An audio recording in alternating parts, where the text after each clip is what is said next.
warahmatullahi wabarakatuh. Nama saya Yona Antaliana, NPM 18160159 dari kelas PGSD 6A. Baik, di sini saya akan menjelaskan tentang simulasi pembelajaran di SD. Yang pertama yaitu konsep pembelajaran mikro atau simulasi. Simulasi pembelajaran atau pembelajaran mikro atau micro teaching berasal dari dua kata, yaitu mikro dan teaching. Mikro berarti kecil, terbatas, dan sempit. Sedangkan teaching berarti mendidik atau belajar.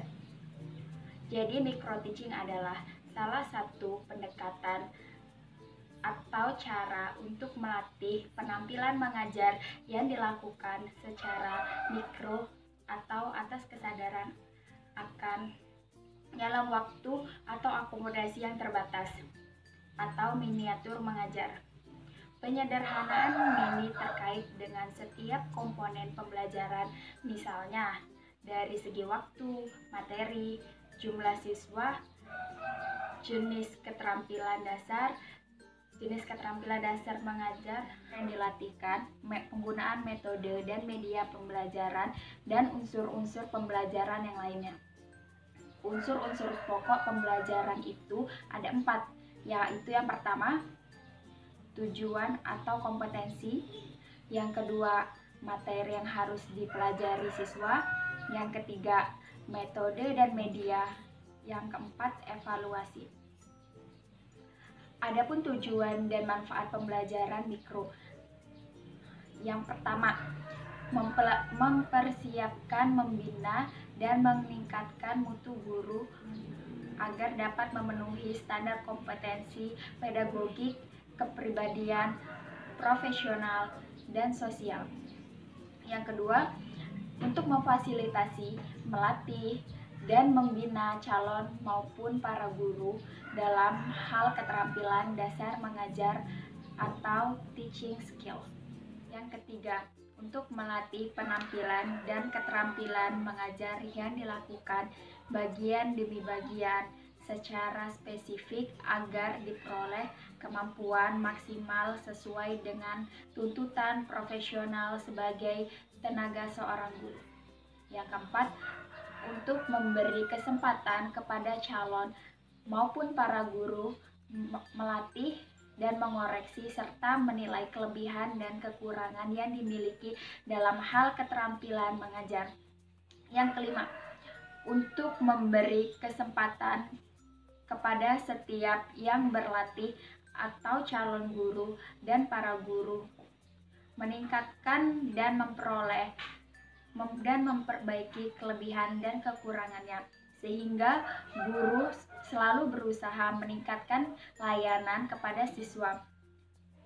Prinsip pembelajaran mikro. Yang pertama, prinsip perhatian dan motivasi. Yang kedua, aktivitas. Yang ketiga, balikan dan penguatan. Yang keempat, tantangan. Yang kelima, perbedaan individual. Selanjutnya kita akan membahas metodologi pembelajaran.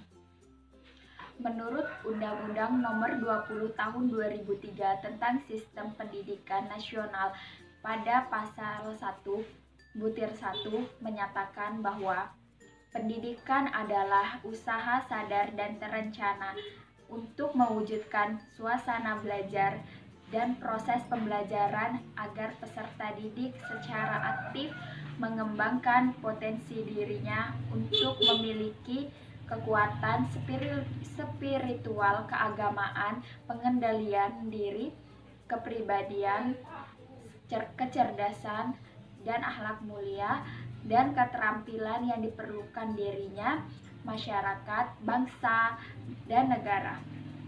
Pedoman khusus penerapan RPP dalam pembelajaran adalah pedoman operasional dari pedoman umum pembelajaran yang diatur dalam Permendikbud Nomor 81A Tahun 2013 tentang implementasi kurikulum.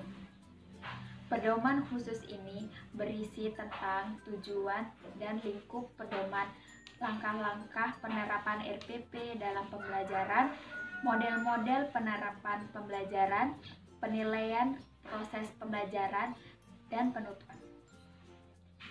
Untuk lebih tercapainya penguasaan berbagai kompetensi oleh peserta didik yang meliputi kompetensi, domain sikap, keterampilan, pengetahuan dalam penerapan kedua pendekatan pembelajaran tersebut perlu dipadukan dengan model-model pembelajaran yang sesuai dengan karakteristik kedua pendekatan tersebut. Di antaranya adalah model pembelajaran berbasis masalah, model pembelajaran berbasis proyek, dan model pembelajaran kooperatif. Adapun pengaturan jadwal pembelajaran tematik. Yang pertama, waktu belajar ditentukan oleh peserta kesatuan pendidik. Yang kedua, tema sebagai pemersatu pembelajaran ditulis subtema di hari efektif belajar. Yang ketiga, mata pelajaran yang memerlukan waktu pembelajaran tersendiri seperti pendidikan agama, penjaskes, muatan lokal. Nah, itu dialokasikan secara tetap. Yang keempat, daftar tema dan subtema. Kemudian selanjutnya kita akan membahas tentang keterampilan dasar mengajar. Keterampilan dasar mengajar atau teaching skills pada dasarnya adalah merupakan bentuk perilaku atau kemampuan atau keterampilan yang bersifat khusus dan mendasar yang harus dimiliki guru sebagai modal dasar untuk melakukan tugas-tugas pengajaran secara profesional. Keterampilan dasar mengajar bagi guru mutlak harus dikuasai agar guru dapat mengimplementasikan berbagai strategi pendekatan atau model pembelajaran. Dengan dikuasainya jenis keterampilan dasar mengajar, maka guru akan dapat melaksanakan perannya sebagai pengelola pembelajaran dengan baik. Keterampilan mengelola kelas. Keterampilan mengelola kelas adalah keterampilan guru menciptakan dan memelihara kondisi belajar yang optimal, serta keterampilan mengembalikan kondisi belajar ke kondisi yang optimal bila terdapat gangguan dalam proses pembelajaran, baik yang bersifat gangguan kecil, sementara, dan berkelanjutan. Keterampilan menjelaskan. Secara etimologis, kata menjelaskan bermakna membuat sesuatu menjadi jelas. Menurut Raffles Kosasih tahun 1985 menjelaskan berarti mengorganisasikan isi pelajaran dalam urutan yang terencana sehingga dengan mudah dapat dipahami oleh siswa. Melalui pemaparan pengertian, menjelaskan baik dilihat dari segi etimologis maupun istilah yang dikemukakan tadi.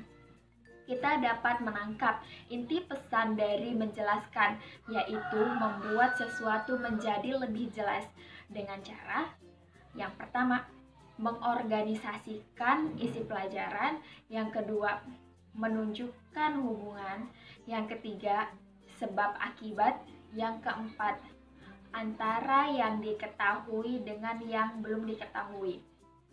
Mungkin cukup sekian yang dapat saya sampaikan. Apabila ada kesalahan saya mohon maaf. Sekian, terima kasih.